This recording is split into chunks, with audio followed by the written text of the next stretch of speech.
Halo Bapak Ibu Saudara kasih Tuhan, selamat malam, selamat bertemu kembali dalam kasih Tuhan. Kita akan memulai ibadah doa malam pada saat malam hari ini. Mari kita persiapkan pikiran kita untuk kepada Tuhan. Doa pembukaan saya serahkan pada Tante Julian.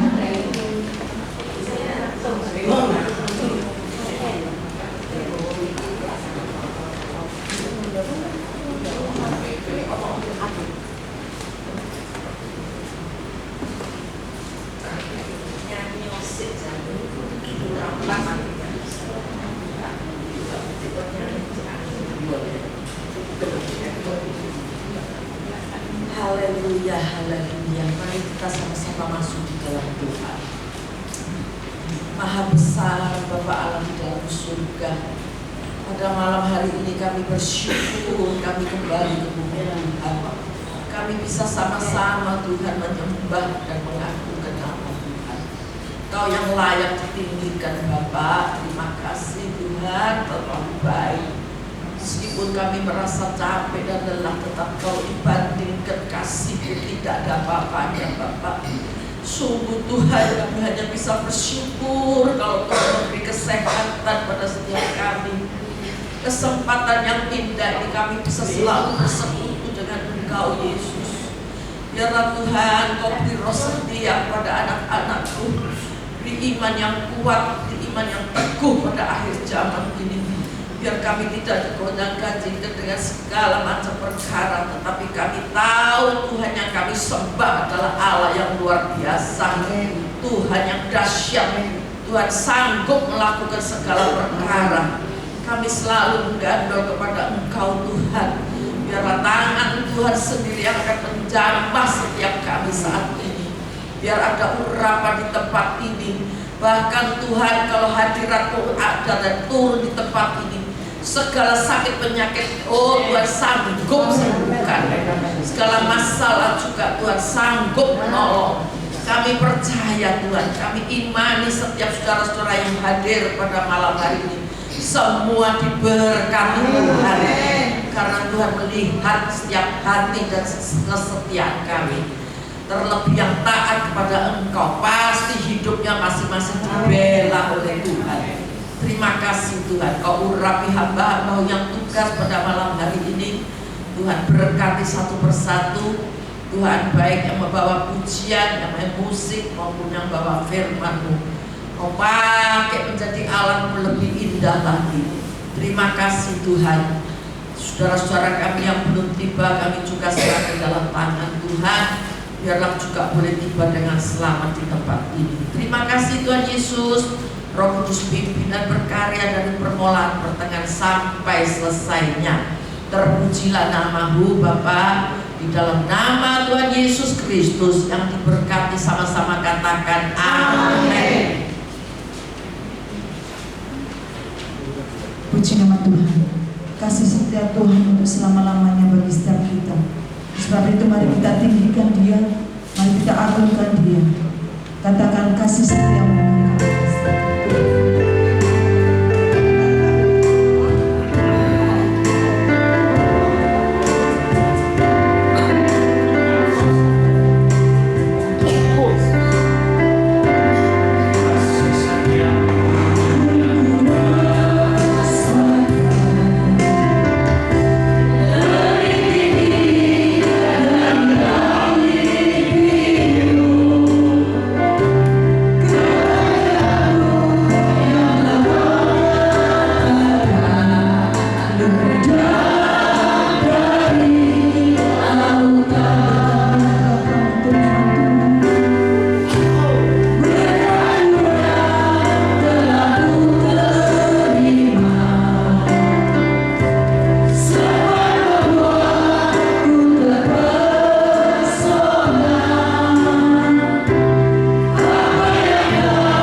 Kita berdoa. Bapak, kami bersyukur, terima kasih Tuhan pada malam hari ini Bapak. Penyertaan-Mu, pelindungan-Mu atas kami semua di Tuhan Bapak. Engkau tahu kekurangan kami, Engkau tahu kelebihan kami Bapak. Engkau terus Tuhan malam hari ini Engkau berbicara untuk kami semua Bapak, supaya kami semakin indah di hadapan-Mu, semakin berkenan di hadapan-Mu Bapak. Kami serahkan Tuhan doa malam anugerah pada saat ini Bapak, Engkau campur tangan Tuhan. Kami percaya Tuhan supaya anak-anak-Mu yang membutuhkan Engkau Tuhan, Engkau semakin indah di hadapan-Mu Bapak. Yang lemah Kau kuatkan, amin. Yang terbeban Kau lepaskan Bapak. Engkau tahu kebutuhan mereka masing-masing. Yang sakit Kau sembuhkan Bapak. Malam hari ini Kau melawat mereka melalui firman-Mu Tuhan. Kuatkan Tuhan, teguhkan hati mereka semua di tempat ini, sehingga mereka melakukan kesetiaan pada-Mu Tuhan. Semakin indah di hadapan-Mu Bapak. Bapak, kami serahkan Tuhan hamba-Mu yang melayani di tempat ini juga, Ibu Julian juga Pak David Tuhan. Kau campur tangan atas kehidupan mereka. Berkati, cukupkan Tuhan apapun kebutuhan mereka Tuhan untuk doa malam anugerah ini Bapak. Kami serahkan juga hari Minggu Tuhan, andarin ibadah 2 Tuhan. Engkau campur tangan Bapak. Kami percaya Tuhan Kau pakai anak-anak-Mu yang melayani di Mandarin hari Minggu Bapak. Kami percaya Tuhan Kau campur tangan atas kesehatan mereka semua, senior leader, yang membawakan kebenaran-Mu Tuhan. Kau juga campur tangan Bapak. Cukupkan segala biaya Tuhan untuk operasional kehidupan anak-anak-Mu yang melayani di Mandarin Anugerah Bapak. Kami percaya, kami hanya mengandalkan Engkau Tuhan. Engkau yang sanggup memberkati Tuhan Ibu Julia juga pada kesehatan, kekuatan yang baru. Tambahkan hikmat-Mu Bapak. Beri kemampuan, kekuatan Tuhan untuk membawa jiwa-jiwa Tuhan semakin dewasa rohani mereka, semakin indah di hadapan-Mu Bapak. Tuhan, terima kasih Bapak. Tanpa Engkau kami tidak mampu.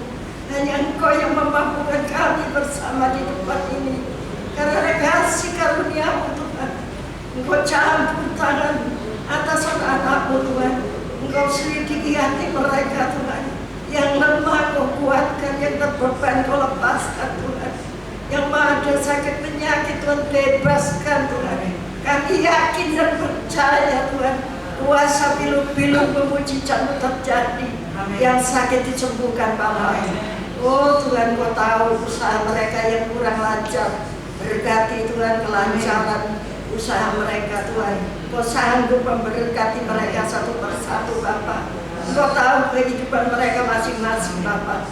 Kami percaya Tuhan Kau ada di tengah-tengah kami saat ini. Kau berbicara melalui firman-Mu, sehingga firman-Mu menguatkan hati kami, membebaskan kami dari belenggu-belenggu dosa kami Tuhan. Supaya firman-Mu Tuhan tertanam dalam hati kami. Bahkan kami mau melakukan apa yang kehendak-Mu Bapak. Terima kasih Tuhan. Kami juga berdoa untuk bangsa negara kami. Beri keamanan Tuhan, beri sadang makan papan secukupnya Tuhan anak-anak-Mu, sehingga bangsa negara-Mu dipulihkan, supaya mereka mengerti tentang kebenaran-Mu Tuhan. Ada damai sejahtera-Mu turun Tuhan. Kami juga serahkan presiden kami Tuhan, supaya mengatur negara ini. Oh, jadi lancar semua. Mereka sadar Tuhan, menyintai Engkau Tuhan, kembali ke jalan-jalan-Mu Bapa. Tanpa Engkau kami tidak mampu Bapa. Mampukan kami terus berjalan bersama-Mu. Bangsa negara-Mu Tuhan, Kau beri keamanan di mana-mana. Juga gereja-Mu GPPS Kawan Pusat Tuhan. Kami serahkan Pak Yonatan juga Bu Syoklin Tuhan. Mampukan mereka mengelola gereja ini Bapak. Kami percaya Tuhan Kau berkati kesehatan mereka Bapak.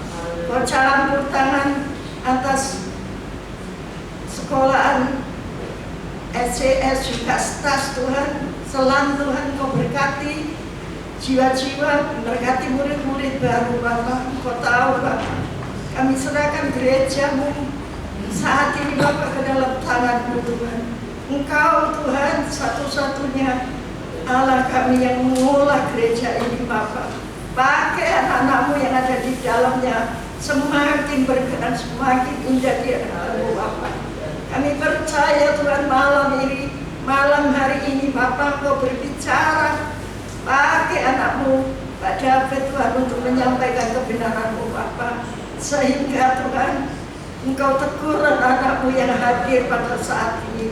Apapun Tuhan yang harus Engkau lakukan Tuhan, kami siap untuk mendengar firman-Mu Bapak. Terima kasih Bapak, kami mengucap syukur punya Allah seperti-Mu Bapak. Engkau Allah yang hidup, Allah yang sanggup mengubah yang tidak mungkin menjadi mungkin. Terima kasih Bapak, terima kasih Tuhan. Kami serahkan Tuhan hidup kami semuanya ke dalam tangan-Mu. Hanya Engkau campur tangan Tuhan atas firman-Mu ini Bapak. Di dalam nama Yesus, berpujilah nama-Mu. Haleluya.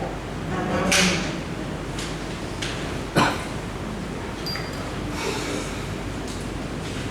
Shalom, selamat malam Bapak Ibu yang terkasih dalam Tuhan. Puji Tuhan, kelompok lemah lembut di ibadah Mandarin kami boleh naik ke bukit doa kemarin Senin sampai Kamis pagi kita pulang. Dan puji Tuhan, besok hari Minggu juga ibadah Raya Mandarin juga seperti biasa, mulai jam 9 kurang seperempat kita akan mulai menyembah Tuhan. Untuk Jumat yang akan datang akan dilayani oleh Pastor Valentina Irawan. Ya, ini cari jadwal beliau sulit, jadi Bapak Ibu dapat mendukung dengan hadir, kita bersama-sama menikmati firman Tuhan. Dan juga besok, ya besok untuk anak-anak Euro Generation itu ada kegiatan bersama-sama. Ya, mereka mau ada kumpul-kumpul, ada kegiatan, ya itu besok. Jadi Bapak Ibu kalau ada anak yang masih remaja, pemuda, atau kuliah yang belum menikah, boleh gabung bersama-sama. Nanti bisa tanya sama Pak Billy. Ya, dan kemudian juga untuk Family Cell Keluarga Muda Mandarin besok Selasa tanggal 18 diadakan persekutuan tatap muka atau onsite di Duku Kupang 13. Ya, nah itu keluarga-keluarga muda yang biasa setiap hari Selasa itu komselnya online, nanti sebulan sekali kita kumpul bersama-sama, kita belajar tema yang baru untuk dibahas di kelompok-kelompok kecil. Puji Tuhan, saya akan mulai untuk membaca firman Tuhan. Saya ajak Bapak Ibu sama-sama dapat membuka kebenaran firman Tuhan. Kita akan mulai pembelajaran mengenai firman Tuhan malam hari ini. Pembacaan firman Tuhan kita diambil dari kitab Galatia pasalnya yang keempat. Kita akan mulai baca ayatnya yang ke-21 sampai ayat yang ke-31. Galatia pasal yang keempat, mulai ayat 21 sampai ayat yang ke-31. Nanti saya akan membaca ayat yang ganjil. Saya mohon Bapak Ibu dapat membaca ayat genap bersama-sama. Demikian kita membacanya silih berganti sampai tiba di ayat yang ke-31 kita baca bersama-sama. Galatia pasal yang keempat dan ayat 21 diambil dari judul perikop Hagar dan Sarah. Katakanlah kepadaku, hai kamu yang mau hidup di bawah hukum Taurat, tidakkah kamu mendengarkan hukum Taurat?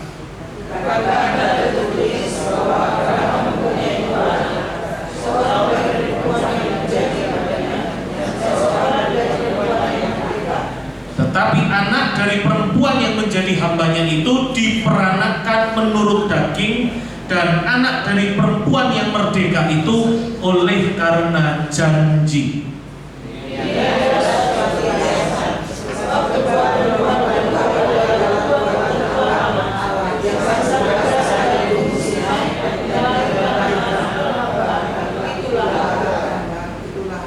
Hagar ialah gunung Sinai di tanah Arab, dan ia sama dengan Yerusalem yang sekarang karena ia hidup dalam perhambaan dengan anak-anaknya.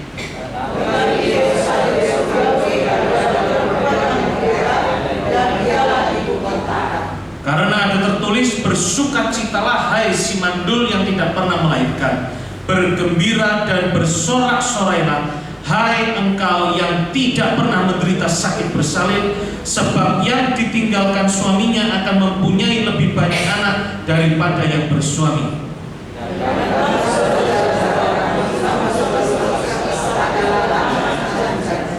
Tetapi seperti dahulu, dia yang diperanakkan menurut daging menganiaya yang diperanakkan menurut roh, demikian juga sekarang ini.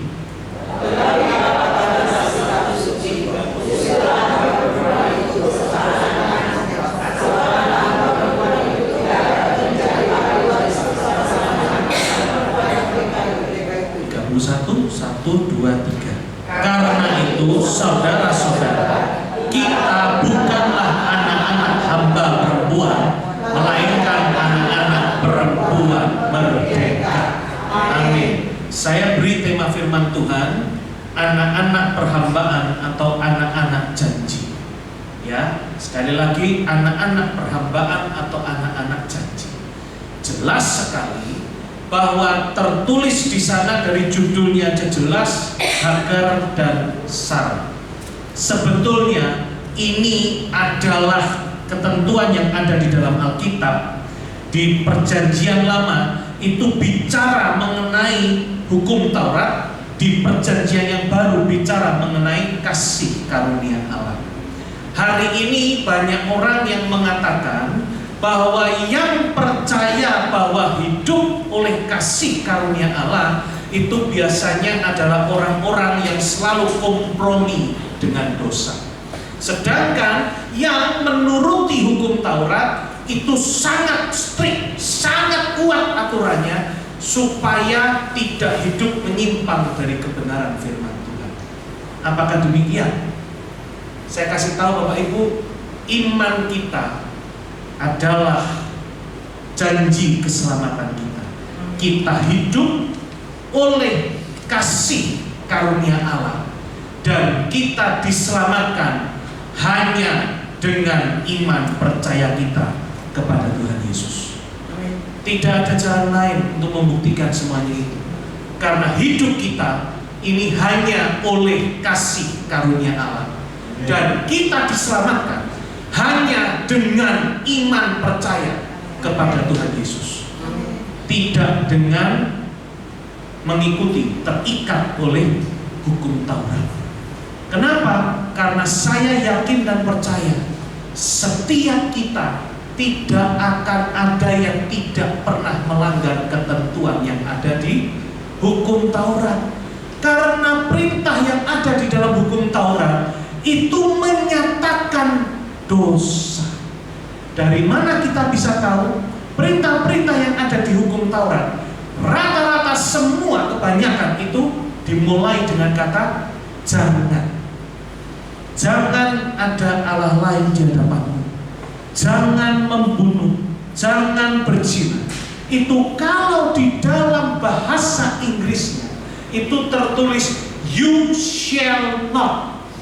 Jadi itu ditujukan kepada setiap orang yang hidupnya tunduk di bawah ketentuan hukum Taurat. Bahwa engkau tidak boleh ini, engkau tidak boleh begini, engkau tidak boleh begini. Itu yang akhirnya mereka mengatakan, orang-orang yang berpandangan bahwa kasih karunia Allah itu cukup bagi mereka, itu selalu berkompromi dengan namanya dosa. Apakah demikian? Kita sama-sama kalau baca ini sebagai PR buat kita semua. Nanti kalau sampai di rumah, tolong buka kitab Titus pasal yang kedua, mulai baca ayat yang 11 sampai ayat yang ke-15. Di sana judulnya adalah kasih karunia Allah menyelamatkan semua manusia. Karena di dalam kasih karunia Allah itu bukan berarti hidup gampangan, kompromi sama dosa, hari ini buat dosa, minta ampun, besok hilang dosanya. Bukan. Karena di dalam kasih karunia Allah itu ada yang namanya didikan. Kasih karunia itu mendidik, kasih karunia juga itu menasehati.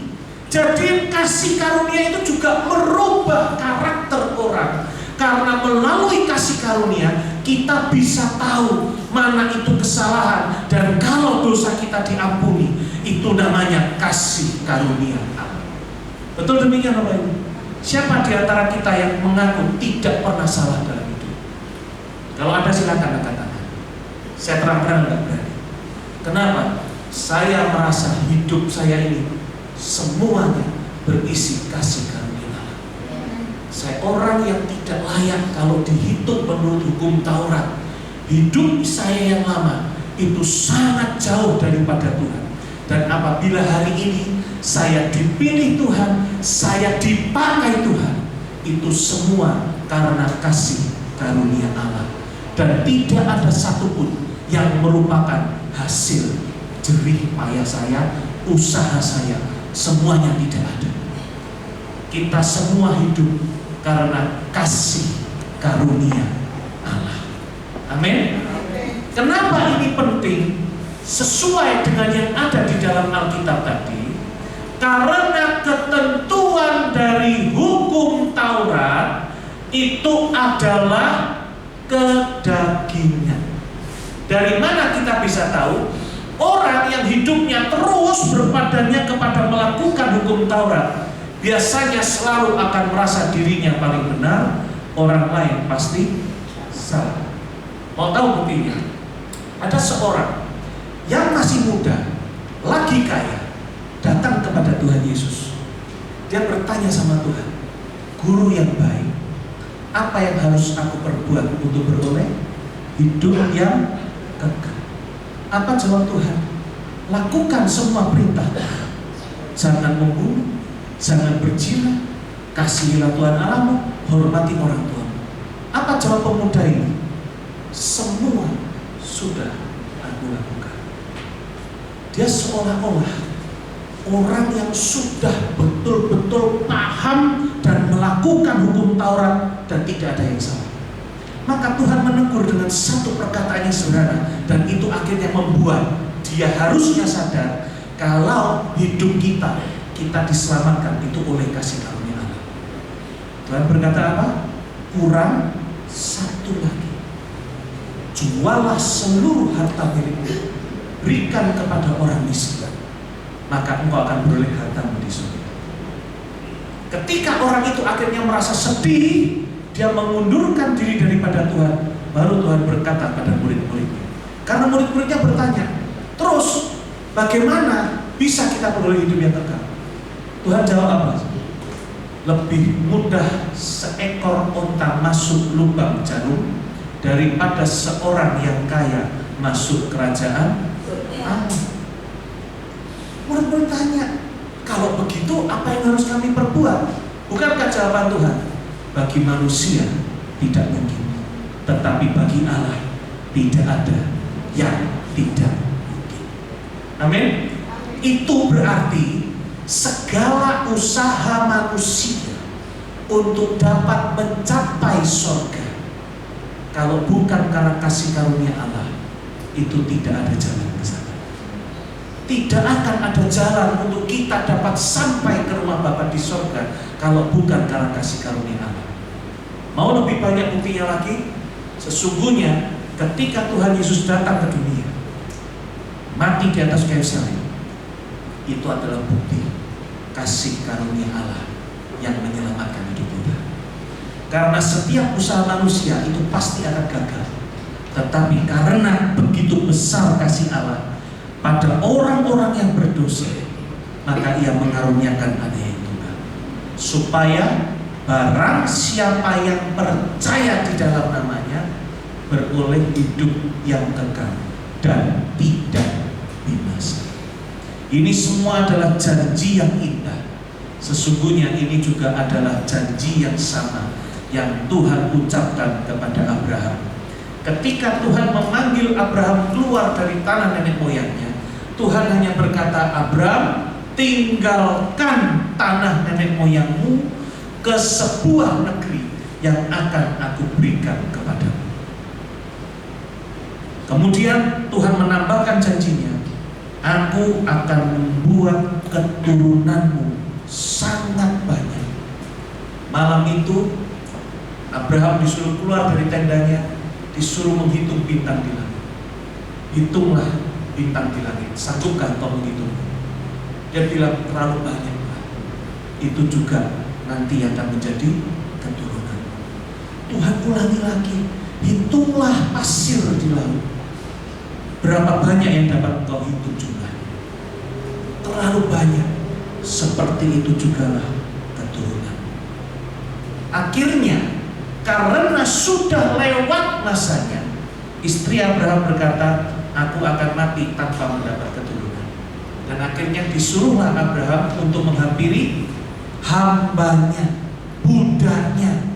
Maka yang dinamakan Ishmael itu adalah hasil dari kedagingan. Dari mana kita bisa tahu? Karena apa yang mungkin menurut ilmu pengetahuan, apa yang mungkin buat logika kita, itu adalah yang namanya kedagingan. Contoh, ya, kalau perempuan masih belum menopause, bisa nggak punya anak? Bisa kalau belum menopause. Tapi kalau sudah berhenti haid, apakah mungkin punya anak? Sudah tidak mungkin. Apa yang terjadi melalui Ishmael itu adalah apa yang masuk akal, apa yang mungkin terjadi, itu yang namanya kedagingan. Sedangkan usia Sarah dan Abraham pada waktu itu sudah terlalu tua, dan Sarah dicatat di Alkitab sudah mati haid. Tetapi Ishak lahir karena apa? Janji Tuhan. Kita ini adalah anak-anak janji. Dari mana kita bisa tahu kalau kita hidup sesuai dengan firman Tuhan? Maka kita hidup oleh karena janjinya Tuhan. Bukan dengan apa yang dapat kita pikirkan, kita bisa lakukan. Contoh paling gampang Bapak Ibu, setiap kali selalu akan dikatakan, kalau kamu cuma gitu, ya bisa aja. Kan belum yang mustahil. Itu loh yang seringkali membuat kita tidak bisa jadi saksinya Tuhan di dalam hidup. Tetapi kalau kita melakukan firman Tuhan, kita akan melihat apa yang tidak mungkin menurut akal pikiran kita, itu yang akan terjadi dalam hidup kita. Dan pada waktu itulah orang-orang di sekeliling kita akan menyaksikan dengan sendirinya bahwa keadaan itu sudah tidak mungkin engkau lewati. Penyakitmu sudah tidak mungkin untuk disembuhkan. Keadaanmu sudah terlalu dalam untuk ditolong sama siapapun. Tetapi ternyata kok kamu bisa keluar ketika engkau katakan, aku hidup oleh karena iman. Aku hidup hanya oleh kasih karunia Allah. Tidak ada orang yang dapat membantah bahwa Tuhan kita lebih besar dari permasalahan kita. Amin. Jadi kita ini hidup di dalam kehidupan sehari-hari maupun di dalam kehidupan pelayanan kita, janganlah kita seperti anak-anak perhambaan yang selalu diikat oleh ketentuan-ketentuan. Bahkan maaf, kalau di dalam ibadah pun itu diatur dengan ritual-ritual tertentu. Kita ini hidup karena kasih karunia Allah, dan kita hidup oleh karena janji firman Tuhan. Kita bersyukur bahwa kita yang seharusnya tidak punya kesempatan masuk surga diberikan jalan melalui keselamatan dari Tuhan Yesus.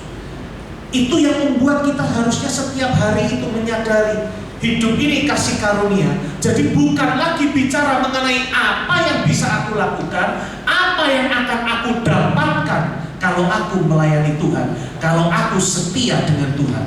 Tetapi bukankah kita akan berpikir terbalik, kalau Tuhan sudah begitu mengasihi aku, apa yang bisa aku perbuat bagi Tuhan?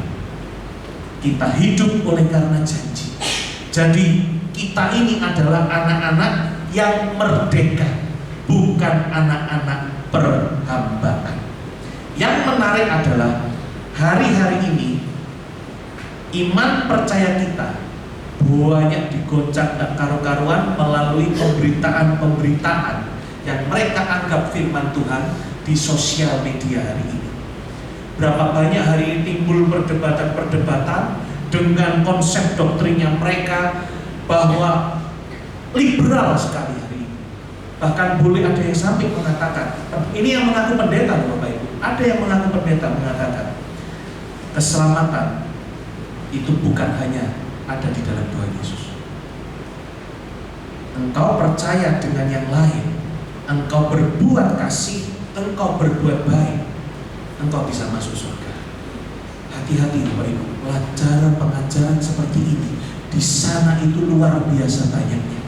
Dan kalau kita berpegang kepada ketentuan yang ada, bahwa kita hidup hanya oleh kasih karunia Allah dan kita selamat hanya dengan jalan Tuhan Yesus, penebusan Tuhan Yesus, kita tidak akan mungkin digoyah-goyahkan sana sini. Ini juga sudah tercatat. Ayat yang tadi kita baca, ayat ke-29 tertulis, tetapi seperti dahulu dia yang diperanakkan menurut daging menganiaya yang diperanakkan menurut roh. Demikian juga sekarang ini. Dari mana ada muncul kata menganiaya? Kita kembali lagi kepada cerita yang tertulis dengan jelas di Kejadian 21. Saya minta kita buka 2 ayat saja. Kejadian 21 ayat yang ke-9 dan ayat ke-10. Kejadian pasal yang ke-21 ayat yang ke-9 dan ayat yang ke-10. 2 ayat kita baca sama-sama ya. Kejadian 21 ayat yang ke-9 dan ayat yang ke-10. Yang sudah menemukan boleh katakan amin. Amin. Puji Tuhan. Kita baca ya, 1, 2, 3.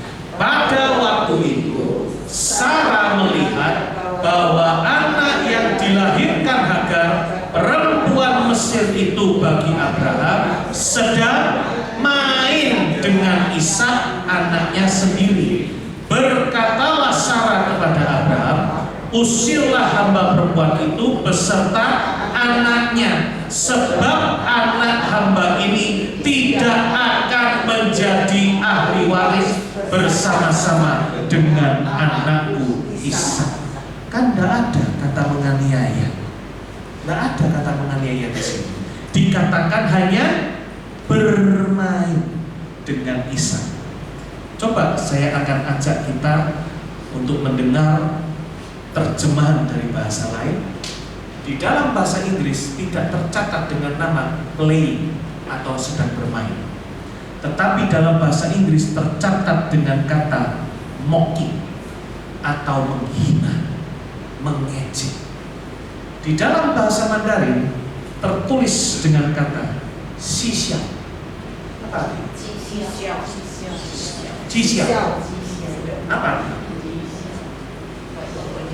Menghina. Itu beda. Kadang-kadang saya tidak nyalakan Alkitab bahasa Indonesia, karena setiap orang bisa menerjemahkan dengan kata-katanya sendiri. Tetapi kalau kita mau meneliti betul-betul, ternyata bukan kata main, tetapi mocking, itu menghina, mengejek. Maka tidak salah tertulis di dalam kitab Galatia menganiaya.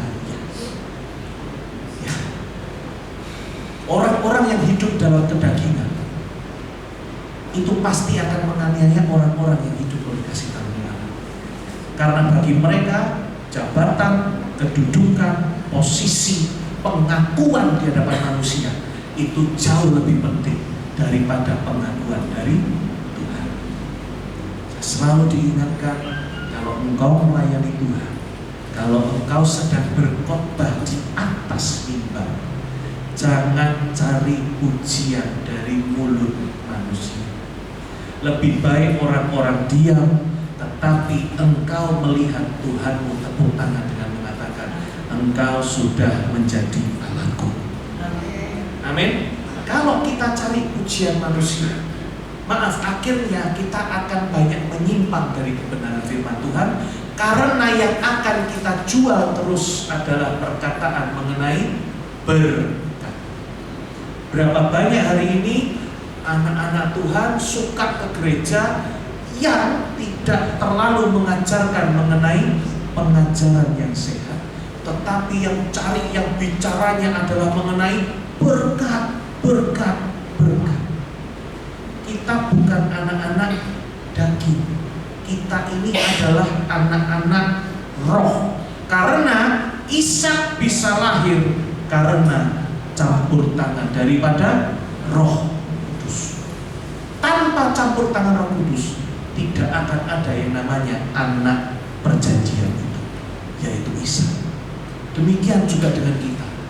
Kalau kita hari ini masih diberi nafas hidup, masih diberi kesempatan Tuhan untuk melayani pekerjaan Tuhan, biarlah setiap kita melakukannya dengan pengertian yang benar, bahwa sebelum kita memberi yang terbaik buat Tuhan, sesungguhnya Tuhan terlebih dahulu memberi yang terbaik buat kita. Amin. Engkau bisa apa? Engkau punya talenta, engkau nyanyinya suaranya bisa melengking tinggi gitu sampai orang-orang bergetar kalau dengar suara. Sadarkah kita suaramu itu datangnya dari mana? Apakah dari engkau berlatih vokal? Itu hanya latihan mempertajam. Tetapi itu yang kasih talenta adalah Tuhan. Engkau bisa main musik sampai begitu bagusnya orang tercengang. Apakah itu karena usahamu? Itu latihan. Yang kasih engkau talenta, bakat, bukankah datangnya dari? Lebih simpel lagi aja saya ngomong. Kalau hari ini loh kita masih bisa jujur di tempat ini, dengar firman Tuhan, doa bersama. Kita ini dikasih nafas sama Tuhan. Bukankah itu adalah kasih karunia Tuhan yang luar biasa?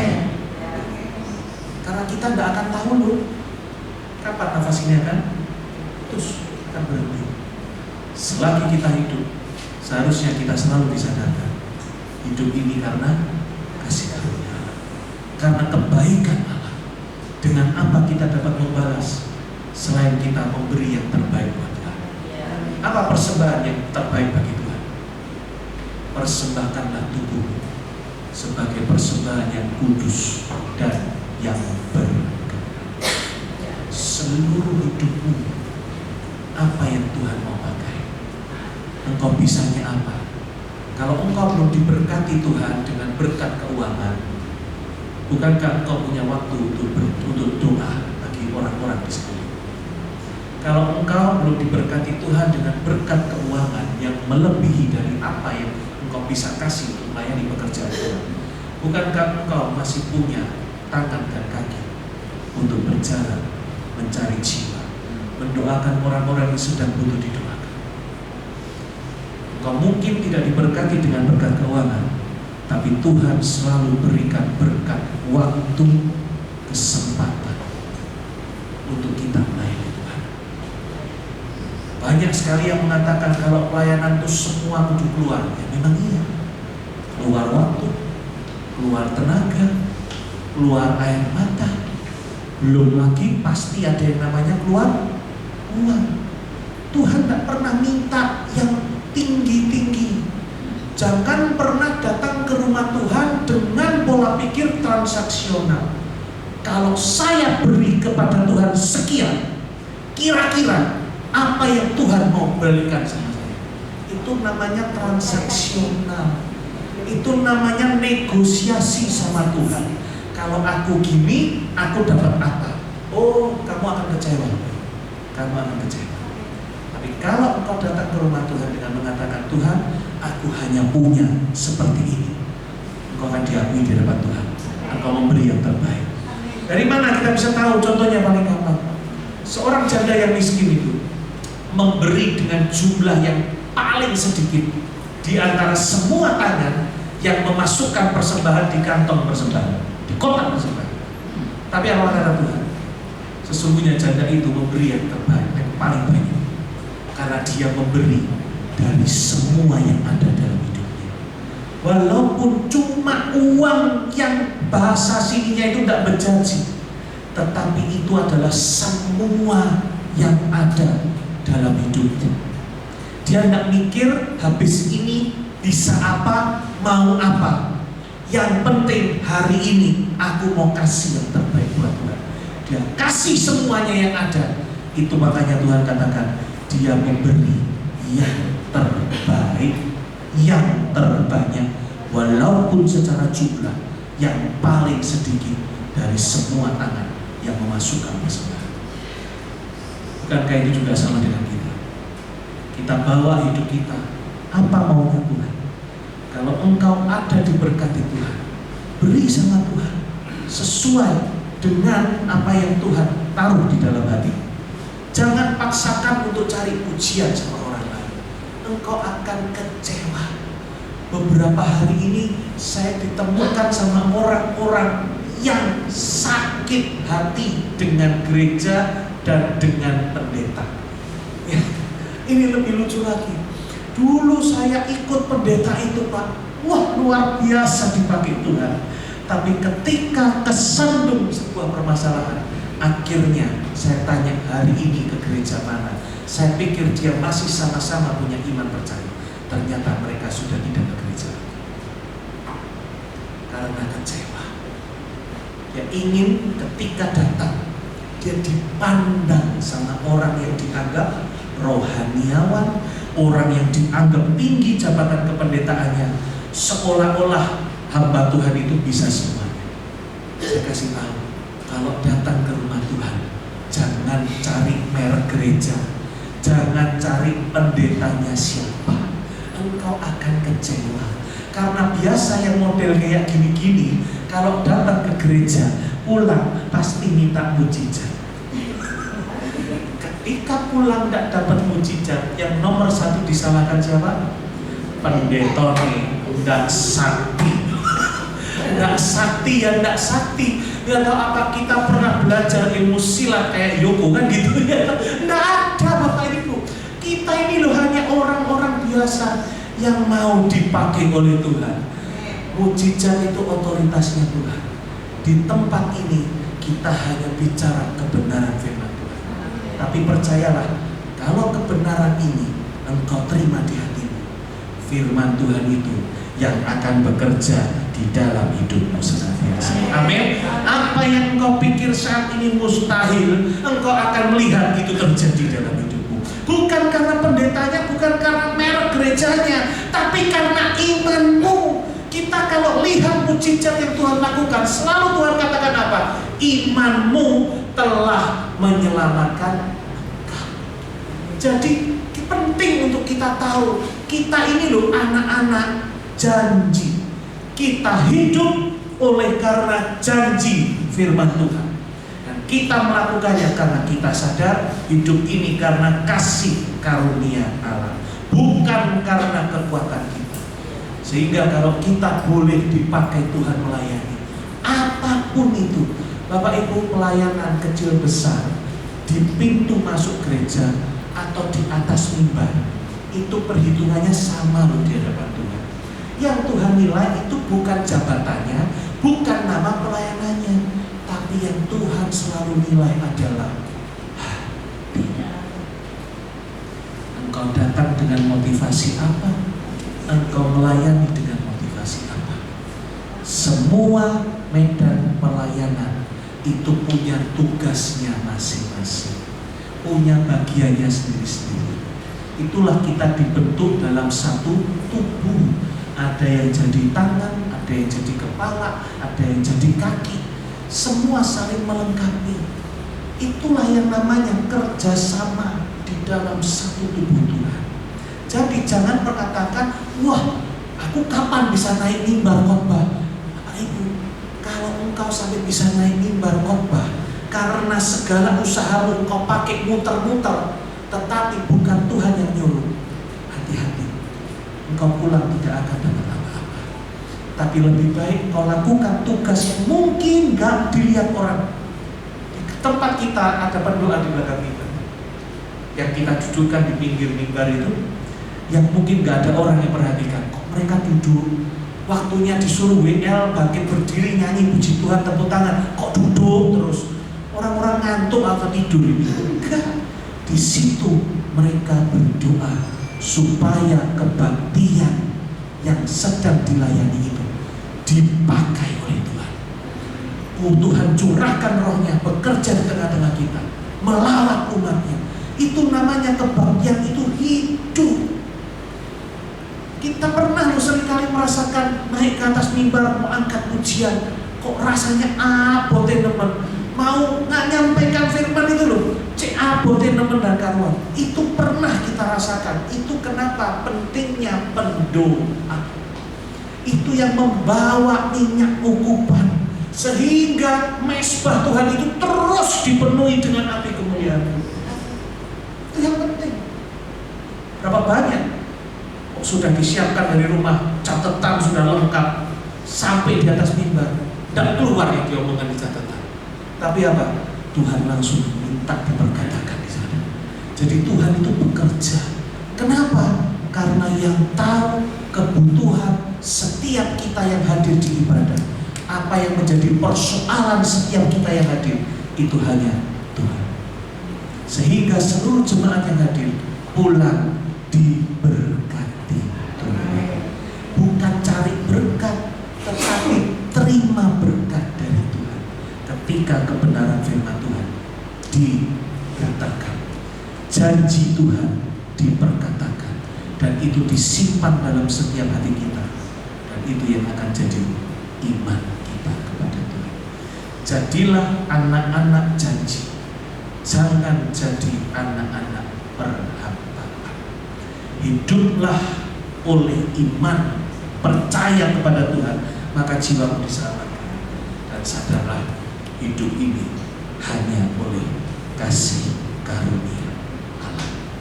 Yang berbahagia adalah setiap kita yang mau menerima kebenaran firman Tuhan, yang mau menyimpannya dalam tanah hati yang baik, yang mau merenungkan firman Tuhan siang dan malam, tapi harus berani melakukan dalam hidup sehari-hari.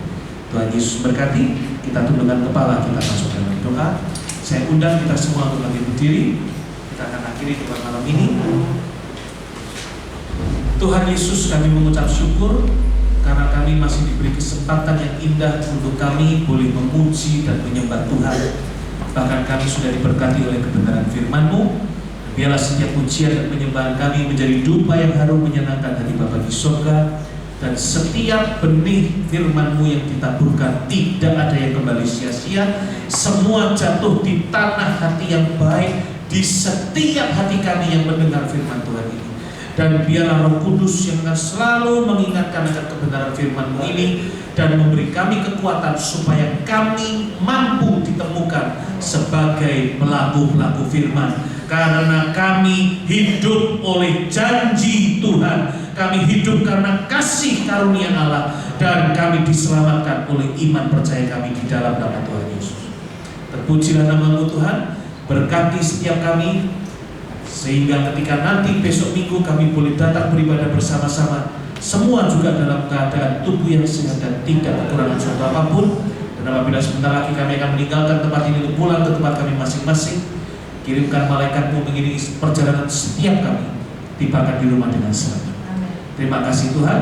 Kami akhiri ibadah doa malam kami dengan doa sederhana yang Tuhan ajarkan kepada kami. Doa Bapa kami. Bapa kami yang di surga, dikuduskanlah nama-Mu, datanglah kerajaan-Mu, jadilah kehendak-Mu di bumi seperti di surga.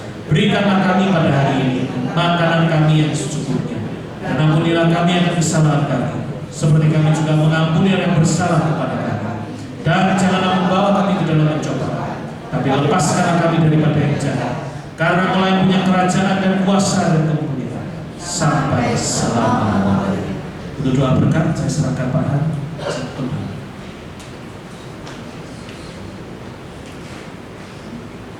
Sekarang saudaraku yang kasih Tuhan, terimalah berkat damai sejahtera daripada Allah Bapa di surga, cinta kasih Tuhan Yesus Kristus di dalam persekutuan Roh Kudus yang terus membawa kita di dalam kekudusan dan kebenaran sampai Yesus datang kali kedua mengangkat kita semua. Di dalam nama Tuhan Yesus kami bersyukur. Haleluya. Amin.